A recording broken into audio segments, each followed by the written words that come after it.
Welcome to the Inner Champions podcast. Would you like to promote your business so the world can find you? Or would you like to become a sponsor of the podcast? If so, please contact us on Instagram at Inner Champions Podcast. Lastly, follow our current sponsor at The Real Talk with Jordyn. I'm bringing somebody on with 20 plus years of coaching and playing basketball. He's a Riverside guy. So he's very local to out here in Riverside, California. He's got a tremendous history. We'll probably get into not even half of his bio. He's got a great, track history, everything in between. Welcome, Tim. Glad to have you. Thank you. It's great to be on. Really, really humbled and honored to be on. Thank you. I feel the same way because it's hard to, like I said a minute ago, kind of. It's not hard to find people, but it is. It's a newer type of thing, and it is, and that's why I related to you. Earlier on, it's like a Zoom call, but we're just here to talk and have fun. And again, appreciate it. Taking an hour out of your life to come here for a minute. So kind of, if you want to introduce yourself, a little bit of your background, where you've been, what you've done. Like I said before, you're a Riverside guy. We can get into that wherever you want to go. Yeah, it's great, man. First of all, just again, grateful to be here. I grew up in Oregon, and I've got an older brother, and we both played basketball and tennis growing up. My brother actually, he got into Stanford, but he didn't think that he was going to be able to play there. And he ended up going to Pomona-Pitzer. Well, if anyone knows the background of Pomona-Pitzer in the 80s, a guy named Greg Popovich was there. And my brother ended up playing for Coach Pop for a couple years. And he's one of the only student athletes to do dual sports there. He played basketball and tennis at a high level. And it's an amazing story. So we grew up a sports family. My dad actually went to Juilliard, and my mom and dad both got their doctorates at USC. So I come from a very educational family. But here's the real teaching point is that my parents never gave us anything for free. We always worked for things. I had a paper route growing up.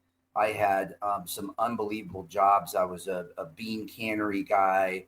My brother worked at 7-Eleven. You just name it. And my dad worked extra jobs so that he could do things for us with AAU and, traveling and the expenses of doing sports and music and all that kind of stuff. So I'm super grateful and honored that we had a great foundation, to learn how to work and work for things. And my competitiveness comes from my brother, man. We used to have these knockout, drag out, one-on-one battles in the driveway that it would be raining because that toughness comes from that. And, growing up, I idolized guys like George Gervin, the Iceman, and Dr. J. And, I always wanted to be a professional athlete. But you get to a point in your life, you get through college and you get through, I was obviously very blessed enough to play a little bit of semi-pro afterwards in some different leagues and some traveling and those kind of things in basketball and also tennis growing up. But my love and passion was for basketball because I wanted to be a college basketball coach. And that work I started in the middle of the 90s, and I just started doing basketball camps.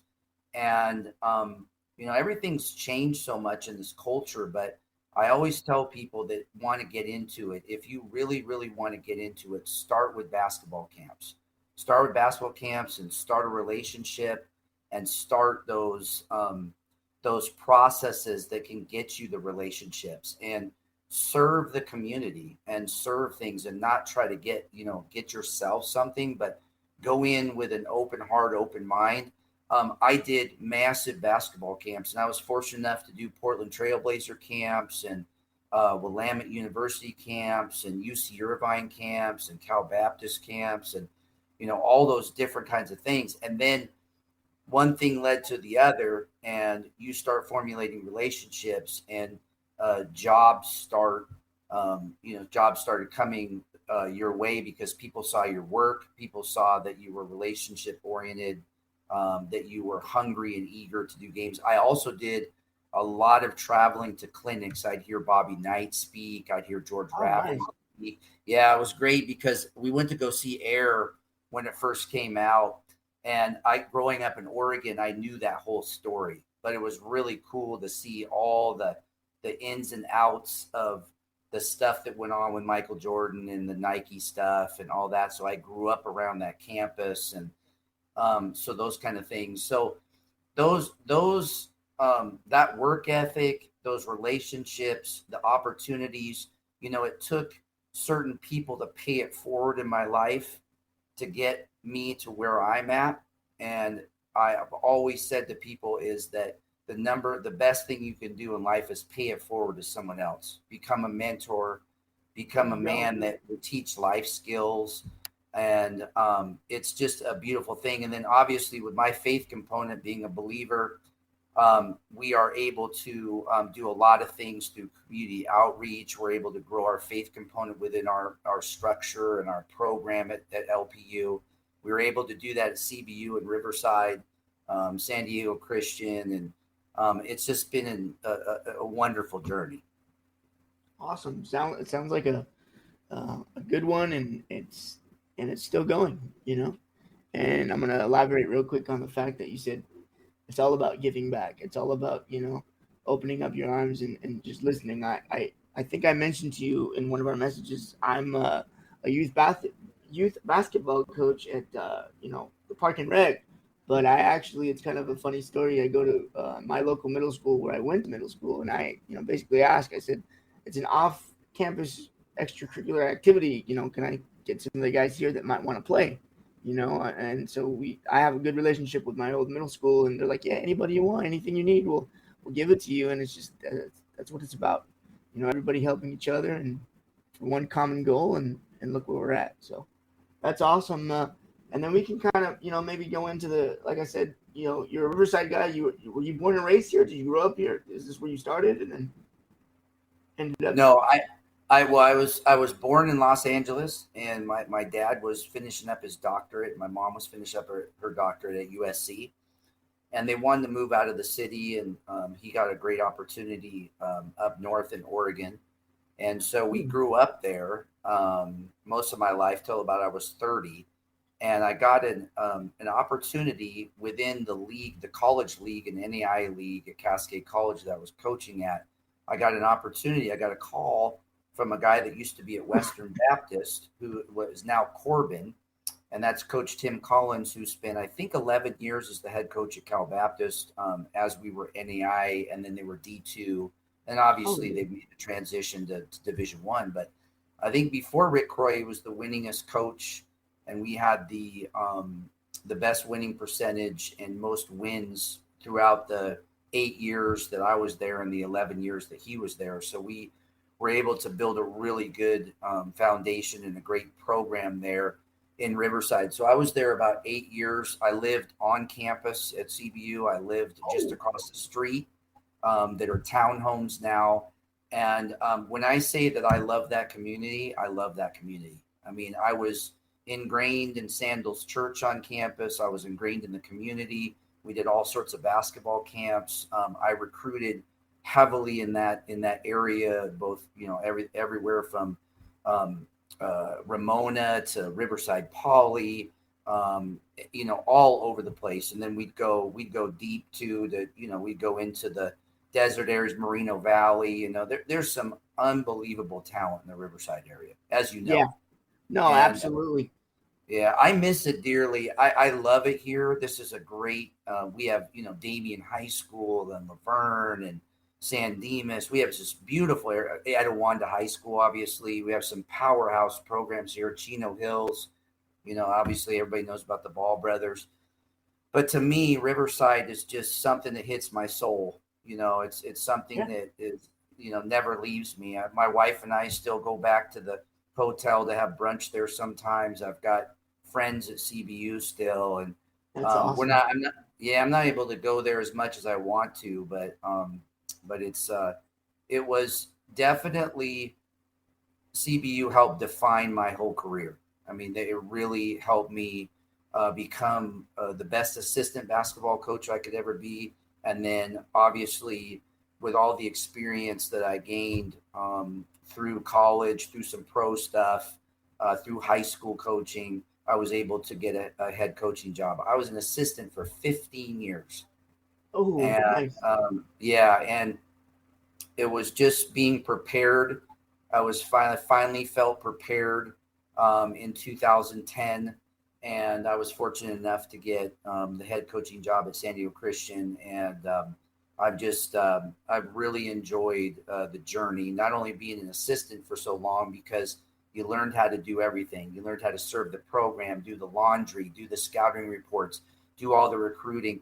I'll tell you one time, true story. I got a little Hyundai Sonata over there at Riverside Sonata, and I put 24,000 miles on that sucker in 1 year of recruiting. 24,000 miles. In a I year? was at I was everywhere. I drove up north to Oregon, Washington, Arizona, Utah, all over Southern California, and so there were so many things, so many components that I learned how to be the best assistant coach and the best servant to the program before you get elevated to be a head coach. And I say this sincerely, when people on here, if you can get a NAI job or a junior college job, and you really love the game and you're ingrained, you can coach at any level. If you stay there, you learn the grind, you learn how to do everything, because you have to do so many things. You don't just do one or two things, and it No, there's a prepares lot of you moving for parts. everything. Yeah. Yes, huge moving parts. So, I mean, there isn't a thing that you don't learn at that level. Oh, I mean, it's amazing. We'll be back after a quick break. Don't forget to follow us on all the platforms: Instagram, Facebook, Apple Podcasts, Spotify, YouTube, and Amazon Music. Thank you for listening to the show. that's awesome. That's beautiful. There's a question in the comments we'll get to right now is how is coaching compared to 10 years ago? That's a great question. I got asked that the other day. Basketball has changed in a way that there's so much skill and so much talent and so much athleticism.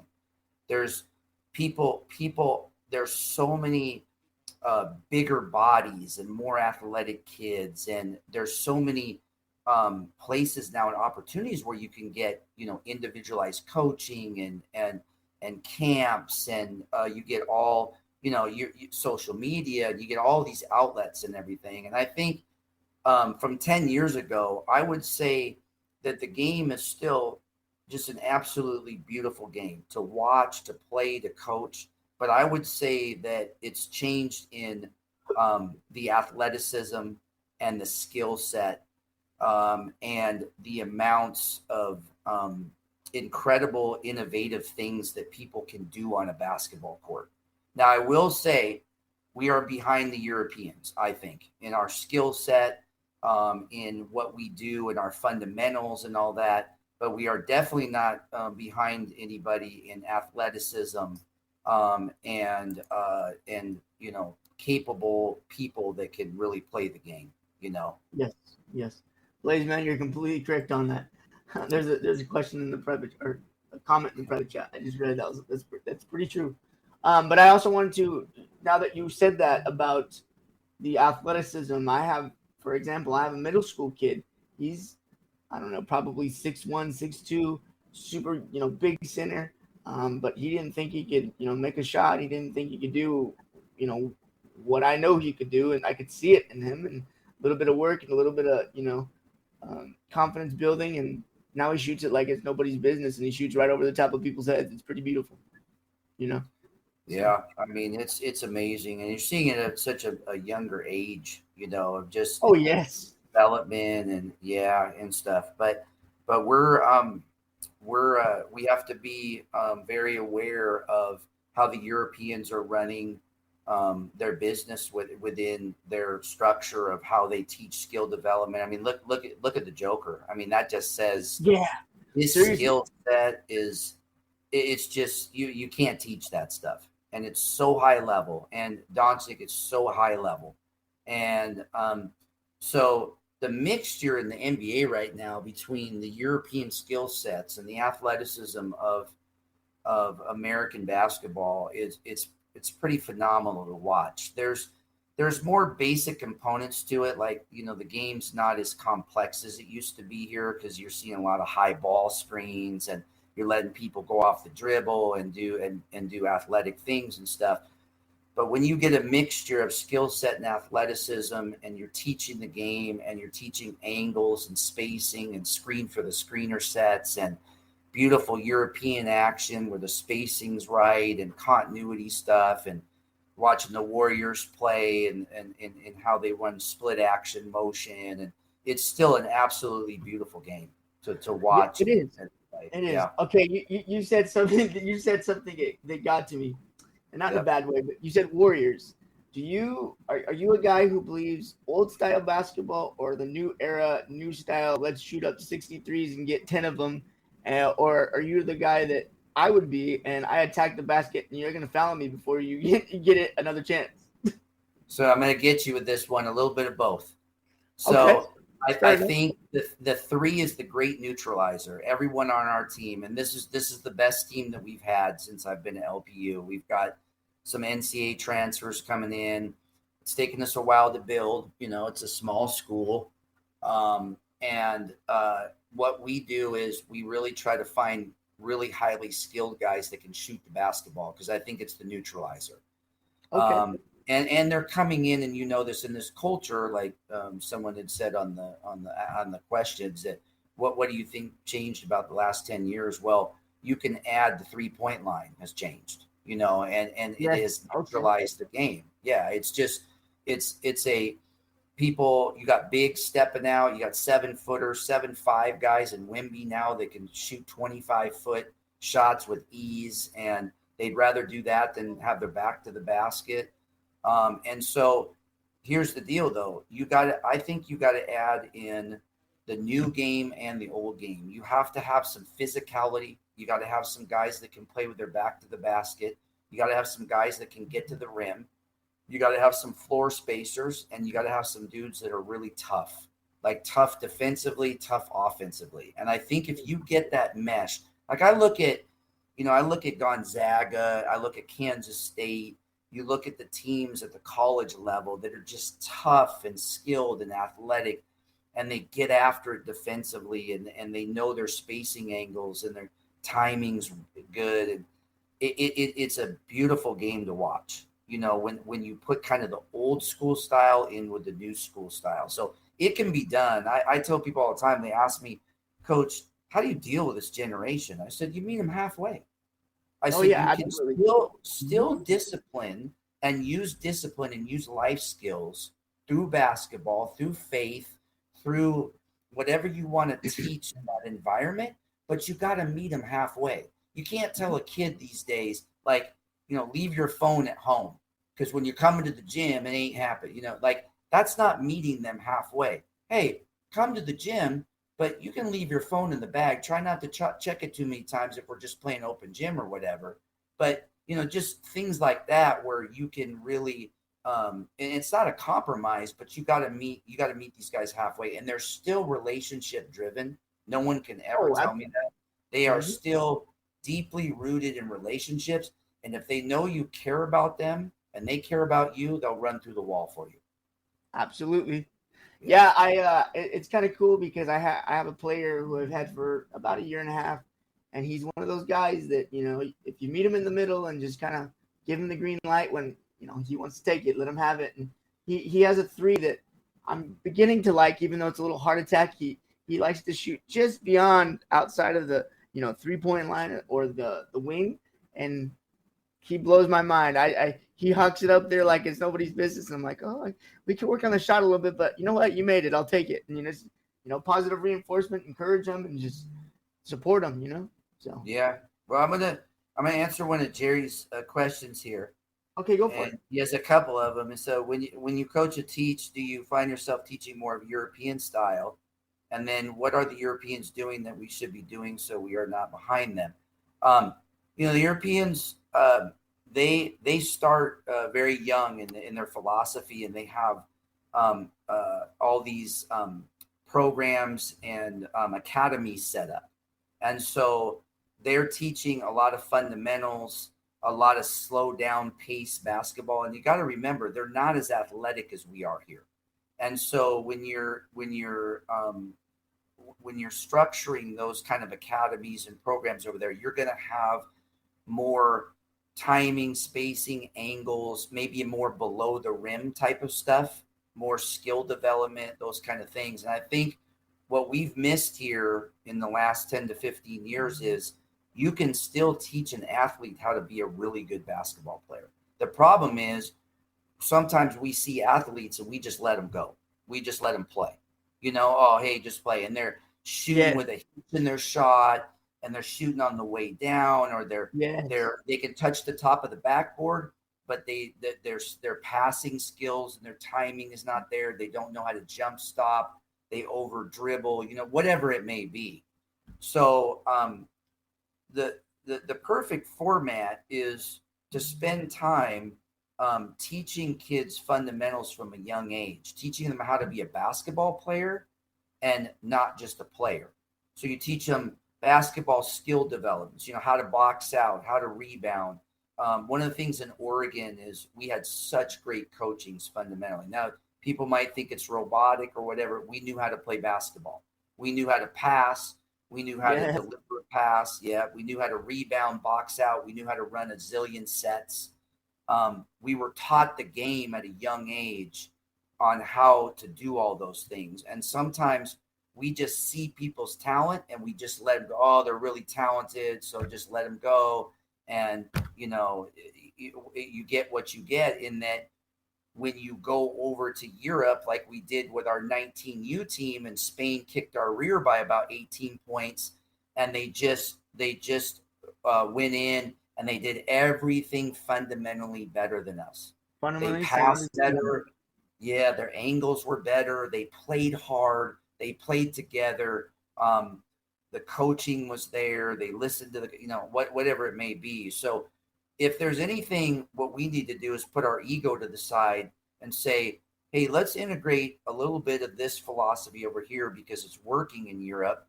We can take it over here and we can teach it to all the talent that we have here, and see where it could take us. But I think that we've missed the boat on a lot of those things, fundamentally and structurally, because we just see the talent in people. Yeah, and I actually, again, like you're talking about, I actually see teams being put together that way. And people can say, oh, yeah, well, that's travel ball. But even in my own opinion, you could take, an elite travel ball team and do basic fundamentals. I see it all the time, and it's not directed towards just fundamental or just travel ball teams. I see some pretty decent, let's say lower levels or younger ages of youth that can, if you just, so many people I've seen just with what I do in the business that I'm in, where I'm at, is just, oh, here's a basketball, let's put up 40 shots, but tell them how, show them what to do, like they don't run plays. I have a really, I scratch myself, or it irks me, because it's like, okay, here's a whistle, I'll blow it 4 times and I coached you today. Like, no, get out there and like be an example. I don't know, might be me. Yeah, it's true. And I think going back to the European style, I actually have some really good screen for the screener European sets and some OB stuff and some ATO action that I use that is just awesome European stuff. But I integrate it into a motion-oriented offense, which teaches skill set. But I have a couple really talented guys that I gotta let them play with a little bit of freedom. I don't want my kids to be robots, but they got to be what we call, basketball players. I've said this before. Be a basketball player. That means you read things.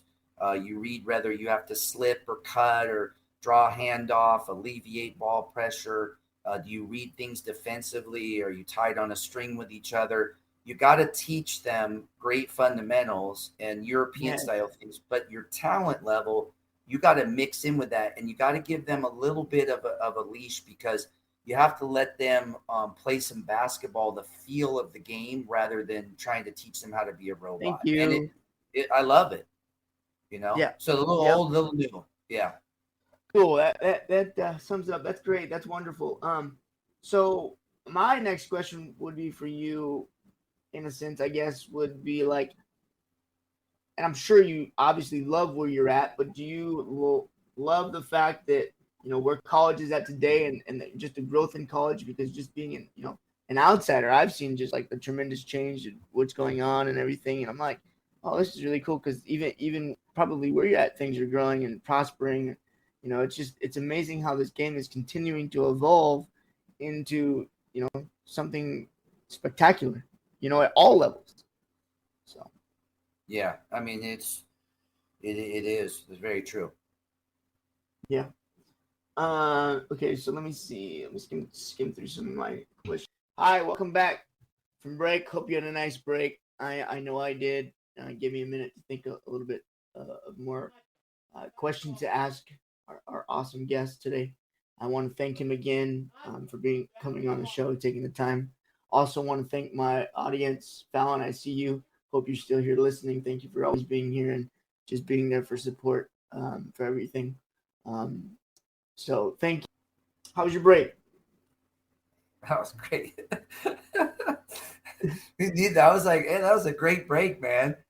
Yeah. I didn't think I need one. And then when you said it, I was like, oh, okay.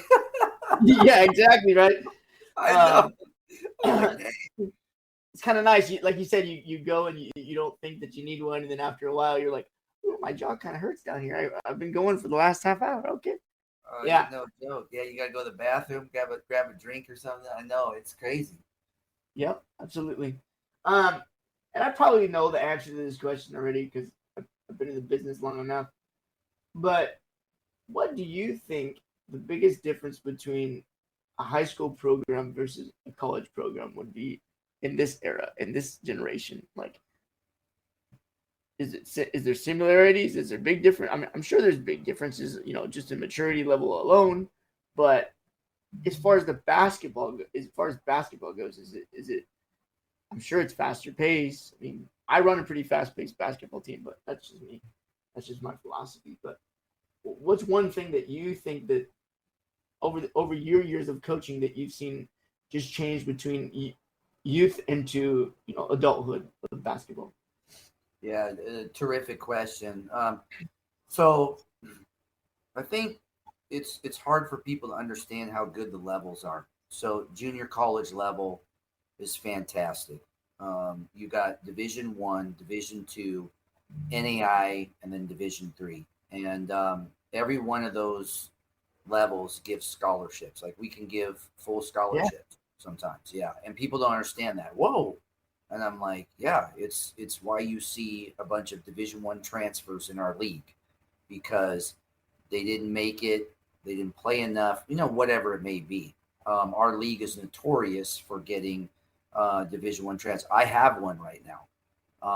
And yeah, it's in Division II. We have two Azusa Pacific graduates that are doing grad school at our place, and they're fantastic young men, and they're really good players from an elite top 20 Division II program.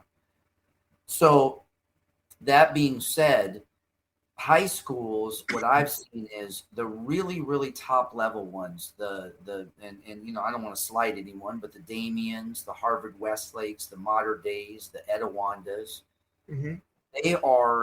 they have elite skilled athletes, and mostly have at least 1 to 3 Division I players on their rosters. So you're looking at the top tier high school programs, and they are functioning more like a university or a college type setting. So they're preparing those young men and women for probably pretty high battles. Okay. Nice. So we don't always get the top tier high school players, for reasons of the 3, 4-star, 5-star social media stuff. They're going to move on to the Dukes and, Carolinas and UC Irvines and CBUs, the high level Division Ones.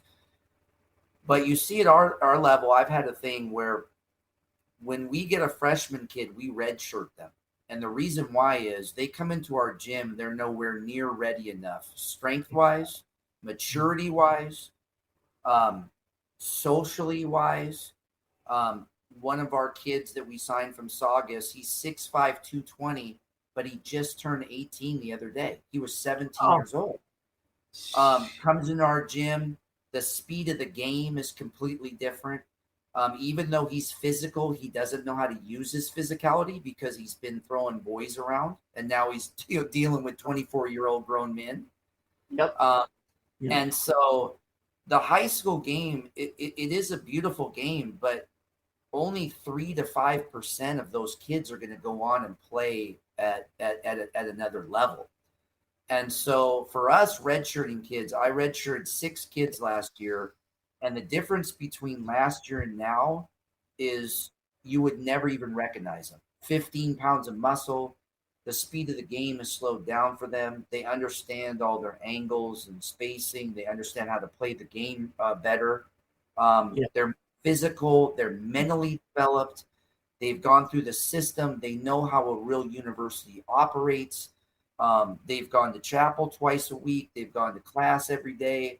They've gone 6 days a week in the weight room, in the classroom, and also film room. They travel with us most of the trips, except for when we have to fly. And so you're looking at a very intricate process of getting high school kids ready. Now, you throw in another curveball wrinkle, the COVID kids that are stacked up on top of each other. Okay. So COVID kids are not going to funnel out until 2025. You're still going to have COVID kids that still have a year left through the year 2025 because it started in 2020. So you've got 6-year guys that are in systems. Yeah. And you've got a 17-year-old high school kid that's looking up going, really? I have to compete against this. And here's the mental part of it. They start all over again. They were the man in high school, and now they start all over again, and it's extremely tough on them mentally and physically. So the parents have loved that I redshirt. So I got 3 red shirts coming in, and just watching them to develop from the spring till now because of our player development program, because of the leagues that we play in, because we're able to do things during the summer with them in the weight room and on the floor. They're already ahead of the process. And to tell you the truth, if they just came in and tried to get a roster spot, there's no way they'd play. There's no offense to them. They're good players, but there's guys that are ahead of them that have had 3, 4, 5, and some 6-year experience. And that's true. Yeah. I like how you do. I mean, it is true. I like how you do the COVID thing in there because that changes the element completely. So yeah, awesome. And it's just trying to find a realistic approach of where you're at. There's some phenomenal high school kids, and usually those guys go up and play way up, and there could be future pros. And there's some really good high school kids that might get lost in the shuffle because they're smaller guards or whatever. And that's where we have to do a good job of identifying kids. First and foremost, they have to have a faith background. And then we go from there. Their GPA, we've had an average GPA of 3.5 coming into LPU, which is very, very high. And then you've got to look at where does that kid fit into your program? What positional needs do you have? Yes. Has the kid been coached correctly? Is he coming from a really good program, or is he coming from a program that doesn't really do things year round, or that really just doesn't have a player development? Whatever it is, you've got to make sure that you're doing your homework. And the great things about having such fertile grounds of recruiting in the Inland Empire and this area in Southern California, man, what a place to recruit from. We have some really, really great, talented young men and women in not only basketball, but just in everything. that we do down here. It's pretty amazing. It is. It is. And that kind of, takes me into, if you want to elaborate as much as you want, into, like we talked about before we got on air, is your schedule a little bit. If you want to go there and talk about that a little bit, we can go there. Or if there's something else in mind you want to mention. Yeah, I'd love to talk about the schedule. It goes back to, I've been in the NEI a long, long time, almost 20 plus years. NEI, Division II, NCAA, and I was able to do some player development stuff way back in the 90s with Portland in the WNBA for a little while. And we used to do a friend of mine he's a big agent, and he brought the Olympic team for the women up to Vancouver, Washington. And we're able to do some player development there. And people have to understand the NEI is an incredible level. It's a level where there's been pros, Dennis Rodman, Terry Porter. I mean, you can go on and on about the players that have come through the NEI. And so the NCAA has been so big, as we know. People get lost in, the NEI is lower than D3 and lower than junior college. And you have to continue to educate people on how good our level is. And that starts with, you got Life Pacific University. We have an enrollment just under 1,000 students and student athletes. And we're in San Dimas. We have this beautiful campus. And we're playing a national schedule, and probably one of the toughest schedules in all of America for our level. So we start out on October 28th. We play at Division I Cal State Fullerton. And then we have the biggest game of our history of our school, most likely. And we're playing at Big 12 BYU on 11/1. And at BYU. Yeah, at BYU. And, you better be ready for these kind of things. You better have your players ready. You better, because you know what they can do to us if you're not ready and prepared. And then we have Southern Utah on the schedule. We have Long Beach State on the schedule. We have Powerhouse Biola, which is a Division II, Westmont. And then we have Cal State Northridge, and they have a new coach that came from Cal State San Bernardino, who he's an awesome coach. I think he's going to get Cal State Northridge going. And then you go into our league, and we have arguably the toughest league in all of America with the Masters and Vanguard and Hope International. And it's very, very daunting.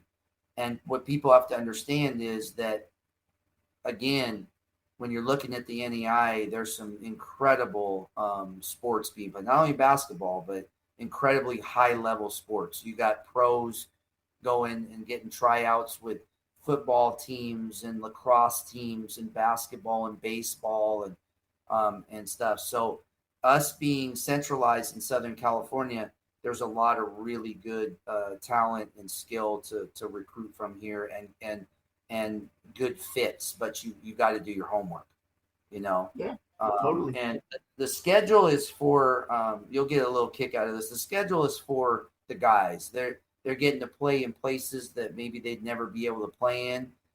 I certainly, it's tough for me because we get beat up doing it, but we get a paycheck and it supports the program. It allows us to fly to places. It allows us to get extra travel here. Yeah. And an incredible experience for the guys.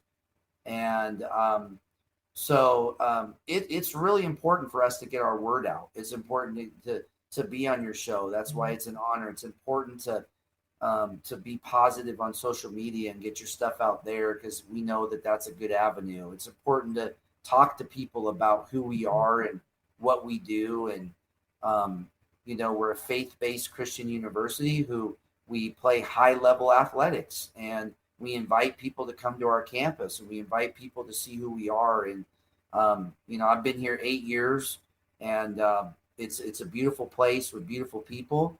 And, we treat people the right way. And, we're not perfect, but we're going to make sure that we have great hospitality when you come, and that we believe in what we're doing. And some people may not like it, but for the most part, we have a really high percentage of quality student athletes that have a great understanding of what we're about and what we do and how our culture is built. Beautiful. Last question I probably have for you is where do you think you would be without basketball? Probably playing pickleball. Okay, there you go. I was hoping you squeeze that in there a little bit. Oh, Nice. man. You know what? God's been so good to me as far as just my journey with basketball and sports. And, he's just blessed us with an opportunity to be in a calling. I call it a calling because it is a calling. It's a calling to be at small college. A lot of people, younger on in my career, I chased the Division I stuff and the pro stuff. And, those doors opened and closed. And, it's just, it's a fascinating journey, and you can use basketball for faith development, for life skills. And it's just a beautiful thing. So when you ask me that, I wouldn't be anywhere without God, and God gave us basketball. So it's a pretty big, a big deal to be doing what I'm doing. And I'm telling you, I'm grateful and thankful for every day in this thing, because I've met the greatest people in the world through sports. Awesome. Beautiful. Well, I want to thank you one more time for doing this, and I couldn't ask for another better guest. And I will be seeing you in the near future. I'll be coming to visit you guys somehow, some way. I think you got a lot to show, and I'm gonna try to gather that knowledge the best I can. And if there's anything I can do for you or your program, let me know. If I can be a motivational speaker or anything like that, let me know, because I also do that on the side. So again, thank you everybody for in the audience. If you after I'm done and complete, please come back for Mr. B's show. It's supposed to be a great show tonight. So thank you. Yeah, and I'm very thankful for you too. And you just hit me up and we get you a ticket to whatever local game you want to come to. And I think you love it. And, we're just very grateful for being here and having the opportunity to talk about LPU and also our program and just life, in general.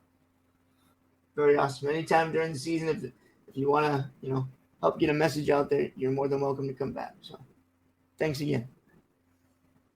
Yeah, great question.